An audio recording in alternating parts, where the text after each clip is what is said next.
Welcome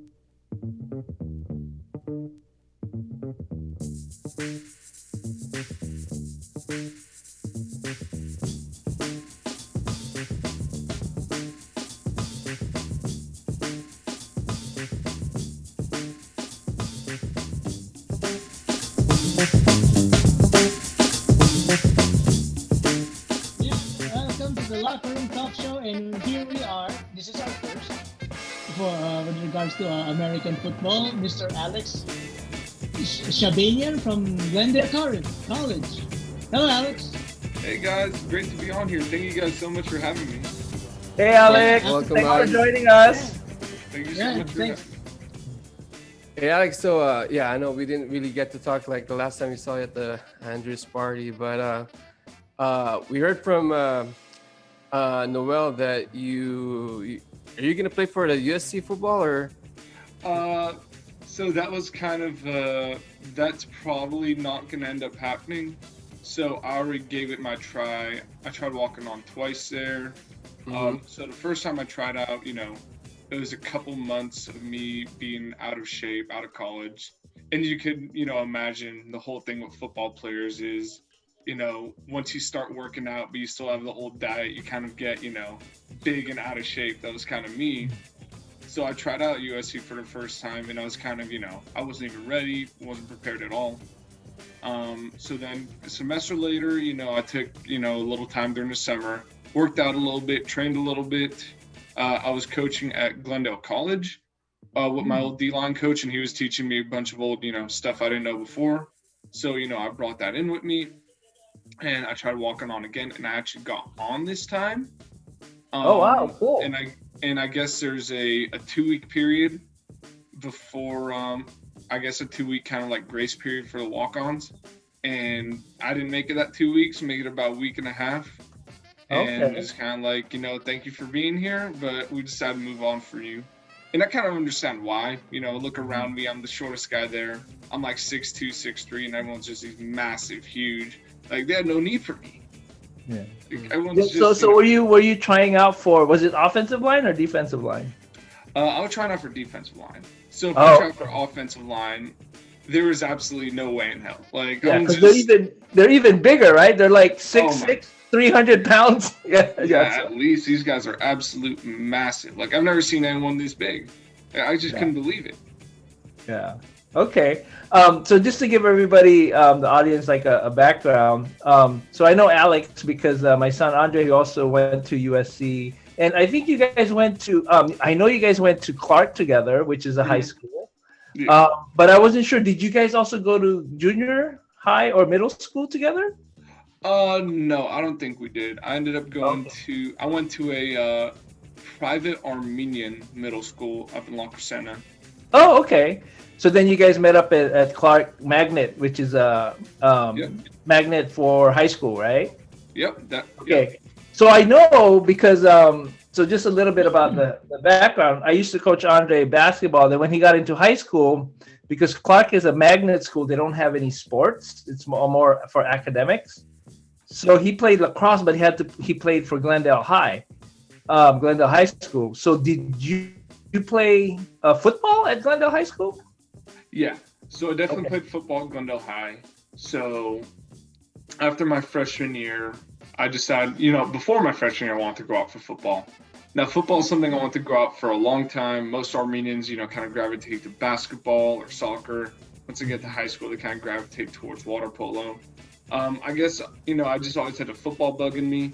I never really had an opportunity to play growing up. I had one opportunity to play Pop Warner. My dad kind of no, I want you focusing on your grades right now. It's too much work to kind of, get you to practice and get home. Plus, he didn't want me getting hurt, smart guy. So I had to wait till my sophomore year of high school to play football.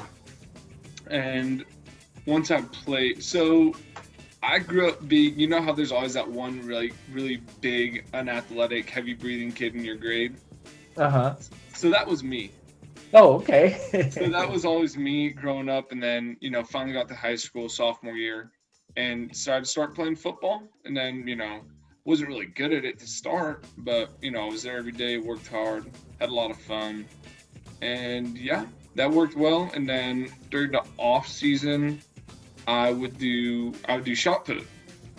So I did shot put. Yeah, so I Okay. generally did shot put during the off season. So my sophomore year, my coach told us that so there's kind of like a month or two after football season ends before the winter break. So he's like, all right, if you guys are done football, so now you guys are gonna like join track for a couple months or join another sport until we get to winter. Okay. So it was usually, it's usually like you guys are gonna do track. I'm looking at track and like, I'm not doing that. Like, I'm not built to run. Uh-huh. So I ended up going towards shot put. Liked it enough to end up staying in it. So then, junior year did shot put my second semester as well, and stuck with football till my senior year. So is that something that the coaches want you guys to do another sport just to kind of keep you guys in shape while it's not football season? So they do. Yeah, so they do want us to stay in shape, and a lot of them, they have no issues if you want to stay in football and condition. They have no issues if you join another sport just to, condition and get big and what have you. Shot put for me, though, wasn't as much about that. We were kind of unorganized in high school. We didn't have, a big lifting program or, we didn't have everything that a lot of, other coaches or track programs had. So we kind of, we were kind of just, show up, like hang out for a little bit, throw a couple balls and then go home. We didn't lift too much. We didn't condition too much. So that's kind of like looking back, that's probably one thing that I wish I'd have changed. Focus more on, actually hitting the off season hard. Like a lot of other, like even if I hit a lot of other sports, like for example, one of my friends, he played in Glendale lacrosse too. He's like, you should play lacrosse. You're bigger than everyone. You're pretty athletic. Like you would have been fine. You probably could have gone to college and played lacrosse. And like, yeah, it probably would have been cool if I played it. But the past is the past. I see. So when you said you played, go ahead. No. Alex, let's say for example, when you were starting to love football, and then you're gonna try out, and then how do let's say a coach likes you, and then how do they pigeonhole you in certain positions? Like this can be a quarterback, this can be a lineman. So how do they pigeonhole you? So How's the that's process of? My bad. So that's kind of an interesting process. So everyone thinks that there's some kind of position. Like everyone thinks they're a quarterback or receiver, some kind of skill player. Not a lot of people are that position. Yeah. I kind of grew up watching. The reason I got into football is because I watched. My brother watched a lot of USC football. He wanted to be the next Reggie Bush, who was their running back at the time, and he kind of convinced me to become the next Matt Leinart, who was their quarterback at the time. So as I grown up, they're like, oh, I want to be quarterback. And then as I got older, I kind of realized maybe quarterback's not right for me. And I was like, maybe linebacker, maybe tight end or something like that. So I got to high school with the idea of playing tight end and linebacker. So we had to practice for offensive and defensive positions because we didn't have a lot of guys. So you'd play both. You'd play whatever you get good at. So I would play with the receivers on offense because we didn't have a tight end, and I would play with the linebackers for defense. And I didn't know how good or bad I was, and never really got a good indication. But I just remember one day, one of my coaches was like, "All right, you're going to O-line and D-line. You'll get moved back up when you prove you can belong there." Spoiler alert: I never got moved back up. It was kind of like the coach. The coaches will tell by your body type. And I was tall. I was kind of slender at the time. But again, it is, Glendale High, and a lot of kids are slender. A lot of kids are small, slim.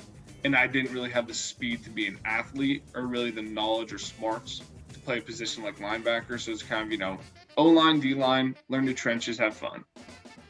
Okay. Now, what about? So I was going to ask. You mentioned Pop Warner.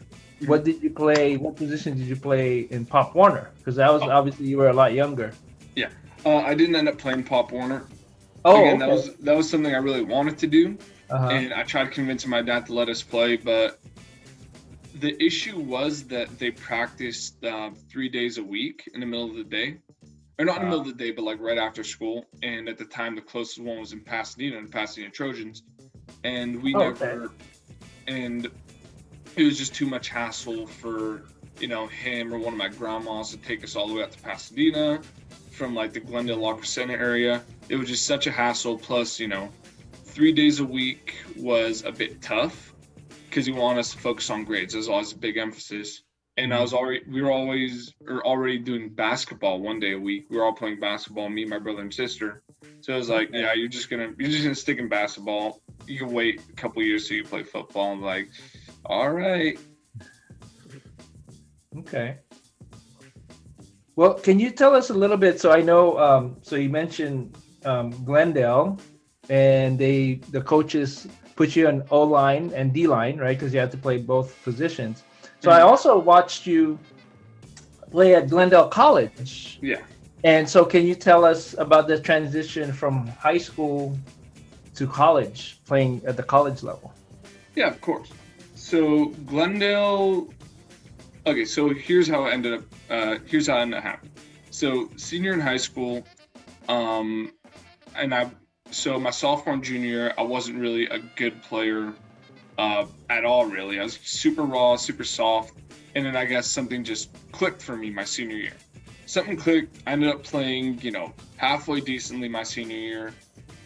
Got second team all league honors for offensive line, which, for a really good player doesn't mean much. But for me, I'm like, wow, that's, I did a thing. Because again, I was never really good at any kind of sports or anything like that. So to get any kind of accomplishment was cool to me. So I had a decent senior year, not great, but decent. And I kind of talked to my head coach. He's like, do you want to play, you're a smartish kid and, you're a decent-ish football player. You want to go to college, play football? I'm like, I'd love to. So I didn't know much, I always watched, Division I college football. I was watching USC and the Pac-12 and all those other big schools. So that was kind of like my cone that I saw in, and I didn't think of too much outside of that. So my coach was talking to me about Division III schools. Now, I didn't know too much about Division III schools. I knew there were lower divisions of college football, but I wasn't too familiar with it. So we made a highlight tape, kind of really, we made in like a couple minutes, kind of, janky, bad. Film quality wasn't good. They're not really my best plays. They're just whatever we could find up. And he sent them out to Division III schools around. He sent them out to Laverne, Chapman, Whittier, a couple other schools. And come a couple days later, Laverne came back. They're like, we're interested in you. We like your highlights. We want you to come play football here. So I was I knew at the time I wasn't D1 talent. So to see that, a Division III school, a college football school actually wanted me, I was like, oh my God, I get to live the dream and play college football. So that was super cool. And I ended up, and I looked into Laverne a little bit. It was a cool school, and I think I ended up taking a visit on campus. So I took the visit on campus, and I enjoyed it, but it's just something about it. I don't know what it was. The school itself was awesome. I liked it, but it's just something about it. I don't know if it was just the size of the school. I don't know if it was the level of football. I don't know if it's academics, and it's an academically good school. But it's just something I don't know how I feel about this. And then before making my final decision, and I guess Laverne really did want me to send me some kind of scholarship stuff. Division III schools can't give full scholarships. They can give partial scholarships and academic scholarships. So they sent me some money, not money to pay me to go there, but money if you come here, this is what your scholarship will look like. And I see all that and thinking this might be the position I have to go. I get a call from one of my high school coaches. He was our high school linebackers coach my senior year, and he ended up going to Glendale Community College. His name is Lester Towns, and he became at the time he was a linebacker coach at Glendale Community College. He ended up becoming a D coordinator. But he went there. He called me on the phone. He's like, I heard you're gonna play Division III football, but I know it's probably where you want to go, and I know you have your decision made up, but come check out the college. Some of your friends are going to be there from high school. They're looking at it too. I kind of just want to show you around, see what you think. So he was a nice guy. I humored the idea. We ended up going there, and they kind of just sold me on something different. They sold me on, instead of what Laverne sold me on, I was like, oh, come here. You're going to have a great 4 years. You're going to play football. It's going to be a great time. Glendale College sold me on this, like, you're going to be here 2 years, and then you're going to get the hell out of here because we're going to push you to another school. Like, and then they had one of the coaches, like, come talk about, like, I was, this good, but I didn't get recognized, so I came here and ended up going D1, playing at Georgia, and then a bunch of other stuff, and I kind of just ate up whatever I was told. I was like, I think that's kind of where I want to go. And now growing up, my folks were kind of like, we don't really want you going to community college. You work hard in school, you get good grades. You should go to, I guess, a good academic institution. So when I told them I wanted to turn down a scholarship to play college football, to go to a community college to play football, they were mad, to say the least. They did, at the time, they were kind of shocked at the decision. They're kind of scared. They didn't really understand it. But it was my decision. I thought it was right for me. I talked to my coaches in high school. They were like, junior college football is a lot different from Division III football. Junior college football, it's a lot more, people are dogs, people are violent, people throw you under the bus because everyone's trying to get a scholarship and get out of there, so just be aware of that. I saw a little bit of that, but I also met, a lot of good people, had a great time. But yeah, it was just an all-around really good experience. Wow, so that's totally two different spectrum, because like you just mentioned, it's a 4-year university Division III, right, versus a 2-year junior college where you would have to transfer. And I know one of the, and I know you know this because you played at Glendale College, the current coach for the Kansas City Chiefs, you know that he used to play at Glendale College, right? Yep. We have this transferred to, was it BYU? Yeah. If I'm not mistaken? Yeah. Yeah. That was actually, oh, my bad. Yeah, it was Andy Reid. Because it's kind of funny because around our scoreboard, right now it says generously donated by the Andy Reid family. So it's always like a constant reminder that Andy Reid went there. And then he became a Super Bowl winning coach. Yes, exactly. So he's probably one of the, if not the most famous alumni of GCC with regards to football. So. Yep.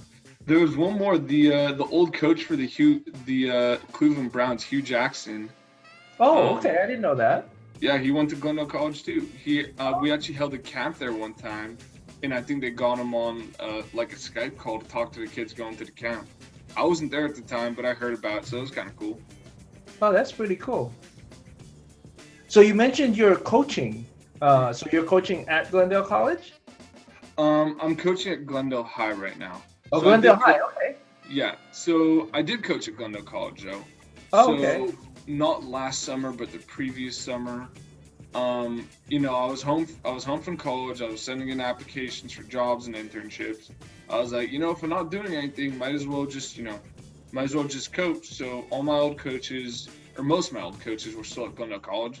So I went there, asked like, hey, like, can I help out during the summer? Do something b-ball. He was like, yeah, for sure. So I was coaching there during the summer. Kind of just like an assistant coach, kind of just like bringing them whatever they need. I didn't have like a lot of experience being a coach, so I was just there, kind of just like as an assistant, whatever they needed.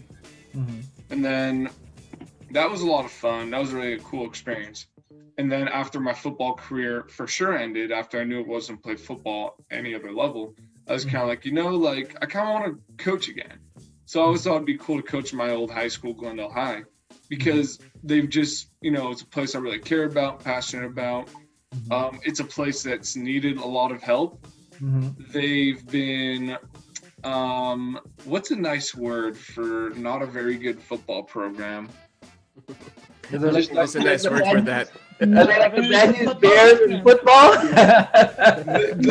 Not a very good football program. Let's just say they weren't a very good, they haven't been a very good football program recently. Okay. So come my last semester of college, I had just, I just finished my degree, and, I need to kill some time while I look for work and internships now that I'm done with school and whatever. So I talked to the head coach. He's like, yeah, for sure, come on down. We're always looking for extra bodies. And he's a new coach. He just came from La Cañada. So, sent in my stuff. And it was really a pain in the butt to get through because it just takes so long to get cleared because I'm actually working for a school now. And then finally got cleared. They brought me on, and I've been coaching there ever since. I started in probably October, November. What's it now? It's June right now. So I've been there for a while. Okay. Wow, cool. Now, I just want to share something with Arthur and Michael, or Mike and Art here. So Alex knows this, but obviously, so Alex actually took one of my classes at Glendale College. Okay. And he was going to transfer to USC. And so he knew that, I graduated from USC. And so that was kind of like a little connection there. And then I was so happy when he got accepted to USC.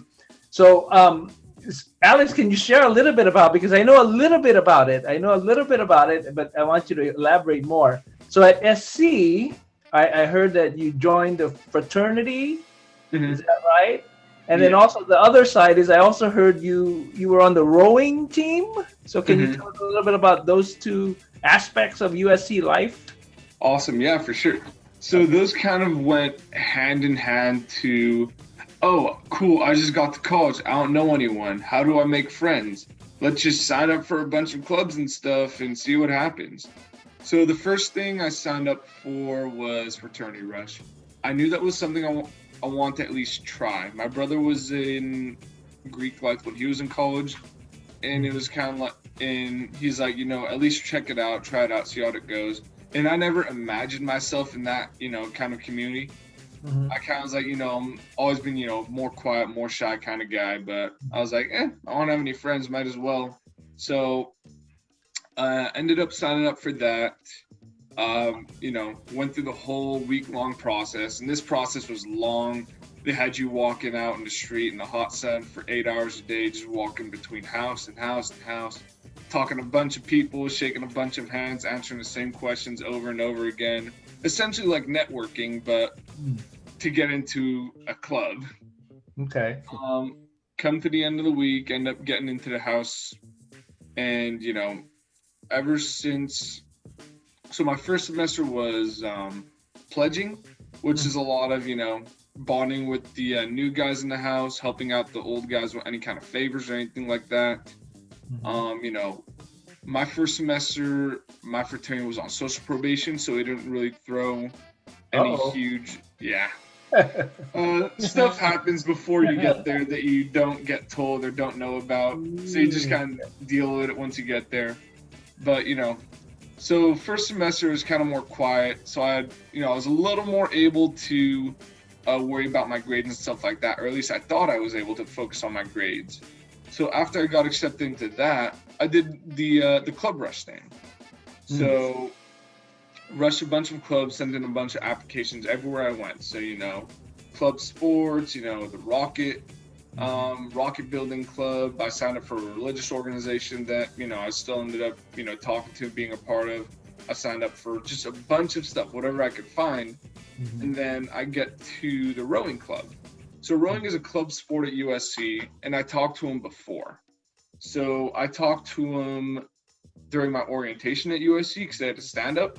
So I was like, oh, okay, I'll talk to him a little bit, see what this is all about. The only reason I knew what rowing was is because coming out of Glendale College, one of my coaches talked to me and my dad. He was like, your grades are good enough, you're a smart kid. Try applying to some of the big schools on the East Coast, like Brown, Dartmouth, some of the big schools. And then, my dad kind of he got excited. He's like, wow, my son's grades are good enough to get into one of those schools. So he's like, hey, Alex, if you go, he's like, if you go to one of those schools, football might not be there, but you could always be a rower. I'm like, rower, what is that?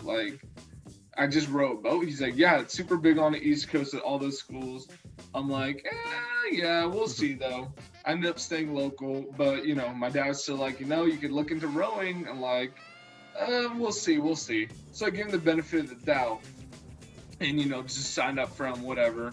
I signed up for a bunch of places, but didn't end up giving a call back just because there was just so much stuff I signed up for. And then one day I get an email, and they say, first practice is tomorrow at 6 in the morning. I'm like, 6 in the morning? I don't want to do that. Like, why did I sign up for this? Too early. And wait, I still don't have any friends. Might as well just do something. How bad could it be? Just one morning of waking up early. And it wasn't just one morning of waking up early. It became a year and a half of waking up early at 5 a.m. instead of 6 a.m. because they tell the new guys 6 a.m., but the guys who are already on the team are there at 5:30 setting everything up. Okay. So that's how they got me. The first day I was like, it's not that hard. They even asked everyone about the workout, like, who here had trouble with the workout? I'm like, I didn't. Like, come on now. I just came from, playing college football. How hard could this be? And then it ended up becoming super hard. And, some of these guys were absolute tanks, and these guys were great athletes. One of our best rowers was 6'6", 6'7", Wow. super brilliant guys, super smart. He got one of the top places in, if not the top place in an indoor rowing event where they're rowing on a machine. We had a bunch of people with kind of running and conditioning backgrounds, and we just had these great athletes just doing club rowing. I'm like, why are you guys not real athletes? Why are we here? Or not real athletes, because we were real athletes, but we're just, club sports is complicated because we don't get the same funding as all the other sports, so we kind of just got to deal with it. So is it more for fun, basically? Yeah. Mm-hmm.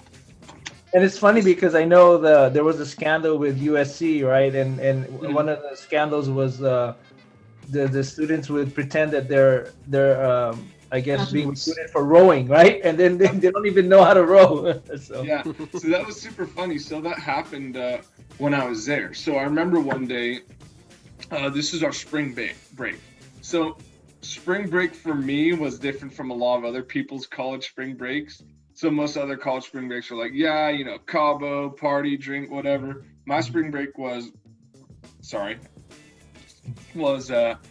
we were part of the rowing team, so we'd go out to Newport, rent a house or two, and then we wake up at 5 in the morning and train, because there's the Newport Aquatic Center over there, which is a rowing club. And is that in Newport Beach? Yep, all the way out in Newport. Okay. So we rent out a place there, and then we wake up every morning and we row. We row 2 or 3 times a day. So it's essentially like a conditioning camp.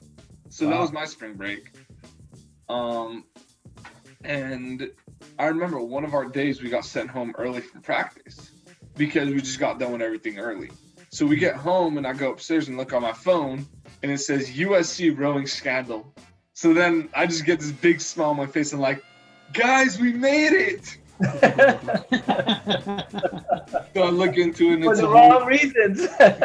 So then I look into it's a whole scandal with the girls, and now whenever I go and I tell someone I was a rower at USC, I always get that same question, were you actually on a rowing team or you just pay to be there? And nope, I was actually on the team.